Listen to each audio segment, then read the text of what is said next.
Welcome to Virtual Humans Lecture 11.2, Human Behavior Reconstruction from Images. So in this lecture, we will see classical work on human-object interaction from images. We will see how to use instance-specific optimization to fit simple and an object mesh to an image. Then we will see how to leverage a learned prior over data to reconstruct human and object interactions. And then we will emphasize on the importance of pixel-aligned learning for 3D reconstruction.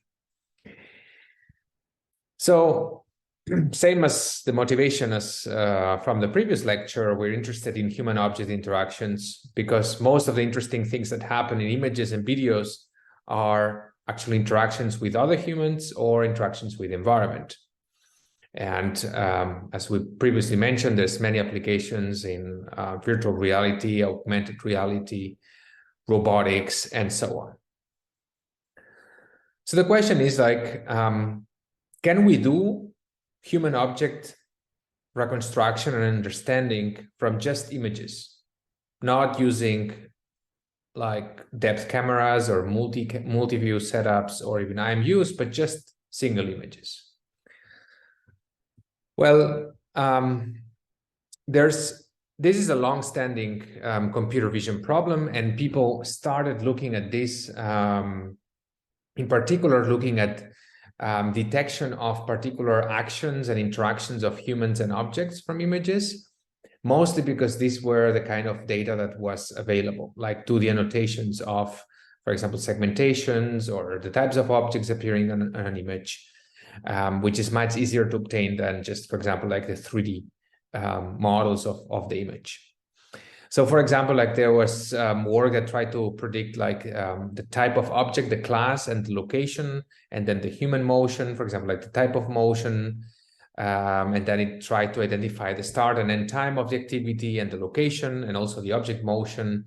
And this was typically modeled by using an inference, where you want to infer the posterior of the quantities of interest, in this case, object, and the motion for the human and the motion for the object, conditioned on the video. And then basically you would use bias rule and use some like conditional independence assumptions to factorize this posterior into a series of likelihood terms that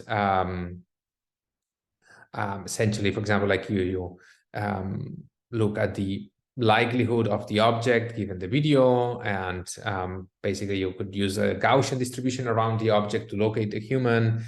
And this term represented like the detections of humans, trajectories in video, and so on. This was basically all these terms had to be manually defined based on heuristics, and therefore this is difficult to scale. So other works were basically like also similarly like detecting the objects and the like in the humans in a bottom-up fashion, and then basically these interactions were predicted using a classifier.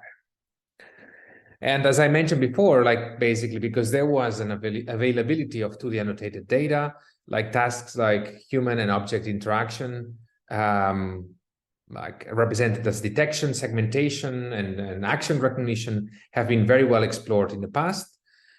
However, like the interaction, the modeling of the interaction of humans and objects in 3D is much less explored. So we've seen that there's some recent data sets like Behave that capture humans and objects. Another data set might be, for example, like the Graph data set. And although these data sets are definitely stepping stones, in having like a wider, in having more 3D human object interaction data, they are still, like, compared to single images, they are still restricted, right? In the sense that they are recorded in a confined volume, and there's only certain types of interactions that can be captured. Interactions that are really complex, involving potentially multiple people, very complex outdoor backgrounds, and so on, cannot be so easily captured using these setups. So of course, the question is like, can we reconstruct humans and object from a single image? And one of the first works to address this in 3D was the work called Fosa, Perceiving 3D Human Object Spatial Arrangements from a Single Image in the Wild. So the goal here was to reconstruct the human represented as simple and an object mesh from a single RGB image.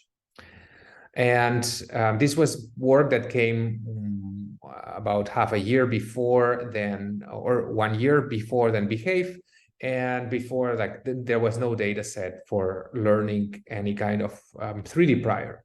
So this method is purely based on optimization and based on a set of hand-defined heuristics. So essentially, like the authors of Fosa, they defined a set of heuristics. Basically, they labeled like which vertices of the mesh were likely to interact with which vertices of the object. So for example, like here, red and red means that, you know, this bottom part of the mesh should match with this bottom part of the bench, and the back should be lying on this part of the bench, or a hand should grab a racket like this. And like this defines a set of typical interactions. And then basically the idea is to detect bounding boxes, estimate the 3D human pose and shape using a state-of-the-art method, and estimate the 3D, retrieve the 3D objects, better said, and then basically find the proper scaling and positioning of the human and object such that these contacts that are manually defined are satisfied. And they show that, you know, indeed, when the assumptions are correct, then this leads to better, more coherent results, and the objects actually fit with the humans and lead to plausible interactions. However, the main problem is that there's many types of interactions of a human with the same object. For example, with a chair, we can sit, but we can lean on the chair, or we can move it. So there's many possible ways of interacting with the same object. And therefore, it's very difficult to enumerate manually like all the types of interactions. So this is where Fosa cannot jointly reason about human object arrangement in a learned fashion. And so the question is like, can we use learning to reconstruct human object interaction? And the answer is yes. There is a method that is called CHOR, contact, human, and object reconstruction from a single RGB image, which was presented last year at ECCB. So essentially, the goal here is to jointly reconstruct the human and the object in a coherent manner, such that the spatial arrangement is correct. Of course, here this is a very challenging problem because you have depth ambiguity. This is the same as for single image reconstruction, but now you have like ambiguities because you don't know how far the human is from the object. And sometimes you have heavy occlusions because the human occludes the object, or vice versa, the object occludes the human. Now, before we dive into the details of core, let me recall like these neural implicits, and in particular pixel-aligned implicit functions to reconstruct an implicit surface from an image. This is something that we covered in the lecture of neural implicits. So recall that basically given an image, PyFu was a method that would reconstruct a 3D mesh of this image.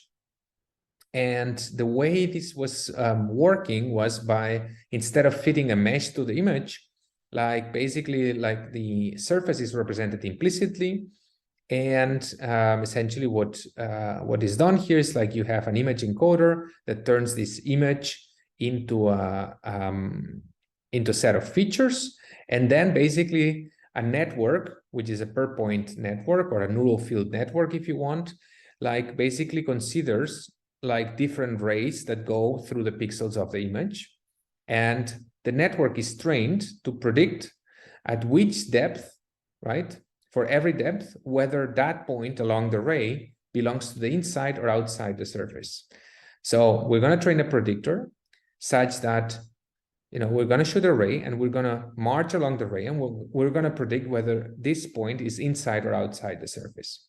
So basically, you need a network that takes an image feature, which it's pixel aligned in the sense that, this feature is obtained from the pixel, right, that results from intersecting the ray and the image plane. So basically, the 3D point will project to exactly this pixel where we extracted the convolutional feature. So FB extracts this convolutional feature, which is pixel aligned, and you have like here the depth, which is given to the network to decide whether this point is inside or outside.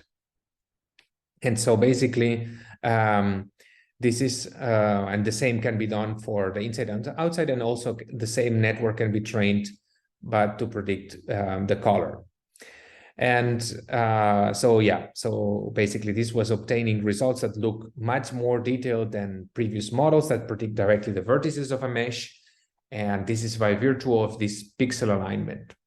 So the intuition here is that the network can reason about global and local structure. And so then using less data, you effectively have more data because every pixel counts as one training data point. Yeah, so this allows more effective learning. And the results were quite astonishing at the time. Like this is from a single image where this level of detail was unprecedented. So this was quite impressive at that time. And I mean, now there's methods that work even better than this, but this level of detail was obtained thanks to this pixel alignment. Right, so here's to emphasize this, you need that the 3D points and the convolutional features are aligned, such that the projection of the 3D point projects to this actual 3D feature.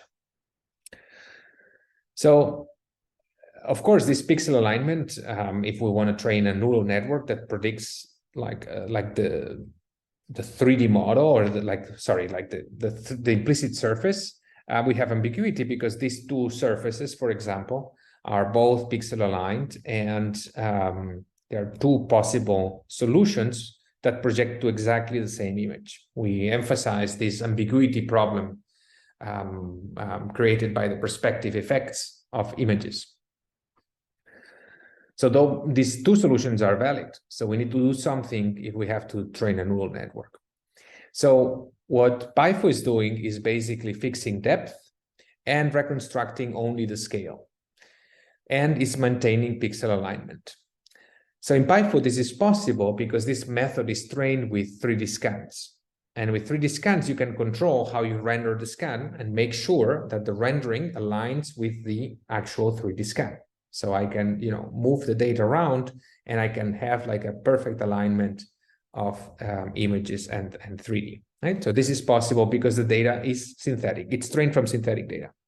But if we have real captured images of humans interacting with objects, now coming back to the theme of this lecture, how do we fix the depth while keeping pixel alignment? This is a tricky problem, but it has a very simple solution. So just be reminded that basic perspective projection says that the pixel in the image x small is basically obtained as the focal length times the x coordinate divided by the depth coordinate. And so basically three things affect the size of an object in the image.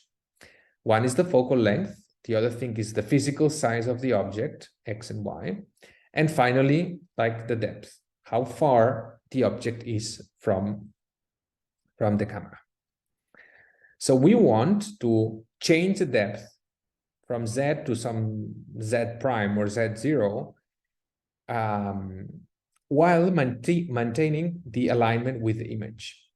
Because if we fix the depth, then we can ask the network to predict only scale if we make another assumption about the focal length, right? So you have three factors of variation which are conflated, and in principle, you have to assume two are known, and then you can ask the network to predict the third.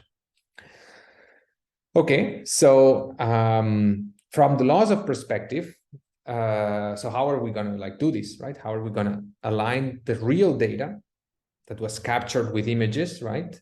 How are we going to align the corresponding 3D meshes such that they are always at the same fixed depth without breaking the pixel alignment? Because notice that if I have a mesh and I move it at a particular depth, then it will not project anymore to the image. So I need to do something with this mesh. And basically, like what you need to do is to scale the mesh by a single factor. So the first thing to realize is that scaling the mesh vertices by a scalar S does not change its projection to the image. So the proof is quite easy. You consider vertices of mesh V, Vx, Vy, Vz are the coordinates, and you consider the scaled version of this mesh, which is SVx, SVy, SVz. Now, how do we obtain the projection? We use the formula that we've seen before. So we have Fx, Vx divided by the depth, which is Vz in this case, plus the principal point, and Fy, Vy divided by Vz, and so on. Now, how does this change when we scale this vertex by a factor S? Well, it does not change because you have like S on the numerator and denominator, so they will end up canceling out, and you will end up that the projection of B prime is exactly the same as the projection of V. So this is very intuitive. So what this means is that, we can take this mesh and scale it such that we will make it bigger. If the scale is bigger than 1, we will make it bigger, but we will push it further away from the camera. And there's two effects that are going to happen here. When we're pushing away far from the camera, when we project, we're making it smaller. But when we're scaling it, we're making it bigger. And if you do the two things at the same time, basically one thing compensates with the other, and you end up with an image that is exactly the same. This is this dolly effect that we saw, like this was a cinematographic technique. This we saw in the lecture number 2. You might want to check that out if you don't remember. All right, so now that we know that we can scale a mesh and it will not change the projection to the image, now how do we actually scale the mesh to center it at a fixed depth? Well, that's very trivial because we know that the average depth of the mesh has to be centered at the desired depth Z0. So the scale needs to be Z0 divided by mu Z, where mu Z is the average, or the average depth of the mesh. So mu Z here is the empirical average of the mesh depth. And basically, to check that this new resulting mesh after scaling is indeed centered at Z0, you just need to use the linearity property of the empirical mean to obtain that mu Z prime, which is the mean of this moved mesh or scaled mesh, is nothing else than 1 over n of this new coordinates Vi prime Z. But now substituting by the scale factor, we end up 1 over n sum from I equals to 1 until n of Vi Viz times Z0 divided by mu Z, which is the scale factor. And now this term over here is nothing else than mu Z, which will cancel out with mu Z, and then we end up at Z0.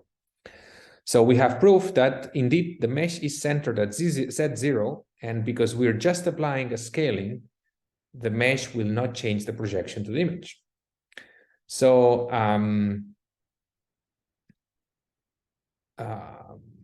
right. So basically now this can be seen from these equations that essentially if we change every point to a scaled version by Z0 divided by Z, Z0 divided by Z, and Z is fixed at Z0, or we scale Z by Z0 divided by Z, we end up with the same exact projections as before. Oh, sorry, this should be X, and so on.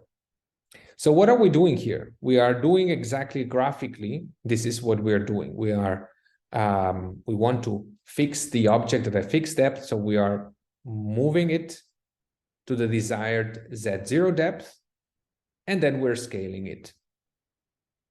or basically we're just scaling the mesh such that it's progressively growing and moving far away until we reach the depth Z0. Right, so this is what we're essentially doing. We're scaling by this factor Z0 divided by Z. So basically, if the mesh in the real training data is closer to the camera, we're scaling it up, pushing it backwards.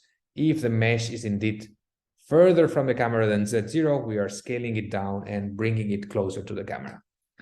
And be reminded that we're doing this pre-processing such that all the meshes are at a fixed depth while projecting to the image so that we can leverage this pixel-aligned idea. So once you have solved for this problem, you have centered data. And you can train a neural network to predict the human and object interaction on this human-centered data.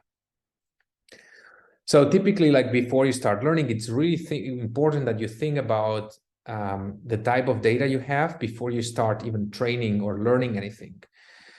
Because if you have like a good pre-processing of the data, good normalization of the data, the learning task will be much, much easier. And this is the case here. All right, so basically once we've aligned the data, the idea is to jointly reconstruct the human object and the human and the object jointly using neural fields, and then basically uses a neural network to learn the spatial arrangement priors conditioned on the input image instead of these handcrafted rules. This network predicts neural fields for the human, the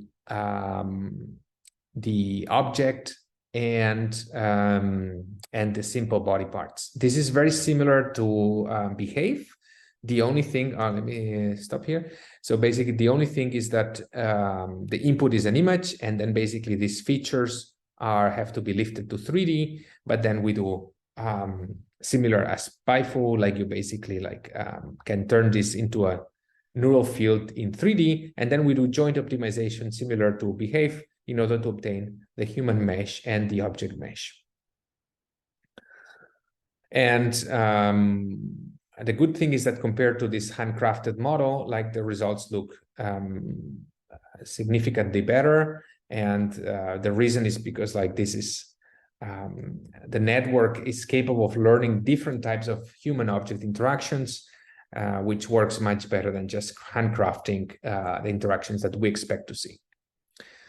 And the interesting thing is that the model is trained on a single frame basis, but it can produce tracking results that look reasonable, as you can see here.